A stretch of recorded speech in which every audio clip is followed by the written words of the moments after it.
God. హల్లెలూయా. దేవుని పరిశుద్ధమైన నామమునకు మహిమ కలుగును గాక. మన రక్షకుడైన యేసుక్రీస్తు ఘనమైన నామములో మీ అందరికీ నా హృదయపూర్వక వందనాలు.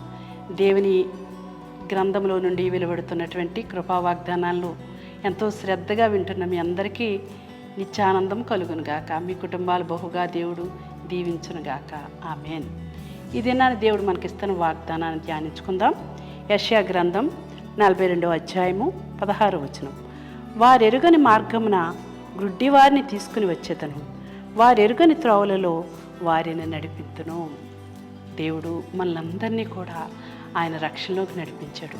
మనము చీకటిలో, అజ్ఞానంలో, అంధకారంలో కూరుకుపోయినప్పుడు ఏదో ఒకరి ద్వారా మనకు సువార్త అందించబడింది. ఇదిగో నాకైతే మా చిన్నమ్మగారి ద్వారా ఈ సువార్త అందించబడింది, మరొకరి ద్వారా అలాగా దేవుడు మనలను ఆయన త్రోవలో నడిపించడానికి ఒక్కొక్కరిని వాడుకున్నాడు.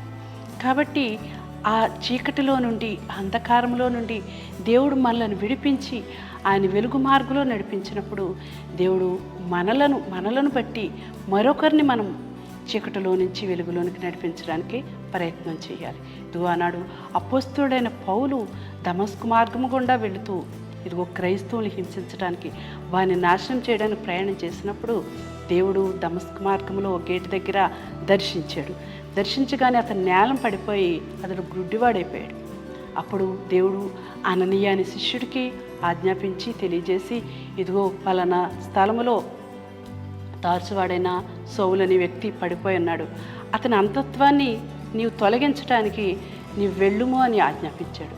వెంటనే అననీయ వచ్చి ఇదిగో పౌలును చూసినప్పుడు ఇదిగో అపోస్తల కార్యాల్లో ఆ మాటలు మనం చూసినప్పుడు 9వ అధ్యాయము 18వ వచనంలో, అప్పుడే అతని కన్నుల నుండి పొరల వంటివి రాలగా దృష్టి కలిగి లేచి బాప్తిసం పొందెను. తరువాత అతడు ఆహారం పుచ్చుకొను.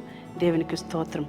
ఇక్కడ అననీయ వచ్చి అంటున్నాడు, సహోదరుడా, నీవు వచ్చిన మార్గంలో నీకు కనబడిన ప్రభు అయిన యేసు నీవు దృష్టి పొంది పరిశుద్ధాత్మతో నింపబడినట్లు నన్ను పంపి ఉన్నాడు. ఇదిగో నీవు రక్షణలోనికి రావడానికి దేవుడు నన్ను వాడుకున్నాడు.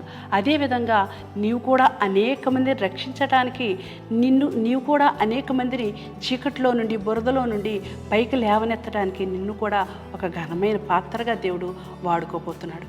కాబట్టి ఇదిగో నీవు లేచి ఇదిగో దేవుడు చెప్పిన ఆ మార్గంలో నడువని ఒక మార్గాన్ని అననీయ అనే భక్తుడు చూపిస్తూ ఉన్నాడు. అదేవిధంగా నీకు నాకు ఒక త్రోవ చూపించబడింది, ఒక మార్గం చూపించబడింది. అదేవిధంగా మనం కూడా అనేక మంది చీకట్లో ఉండి, లేక అనేక మంది లోకంలో ఉండి, పాపంలో ఉండి వారు కూడా నశించిపోతూ ఉండగా మనం పొందుకొని రక్షణ వెలుగు మనము కూడా అనేక మందికి పంచేవారుగా, అనేక మందిని బంధకాల నుంచి లేవనెత్తి ఈ వెలుగులోనికి, ఈ ఆశ్చర్యకరమైన వెలుగులోనికి నడిపించేవాడుగా దేవుడు నిన్ను నన్ను ఒక సాధనంగా వాడుకోవడానికి ఆయన ఇష్టపడుతున్నాడు. కాబట్టి మనం పొందుకునే రక్షణ అనేక మందికి పంచేవారుగా మనం ఉండాలి.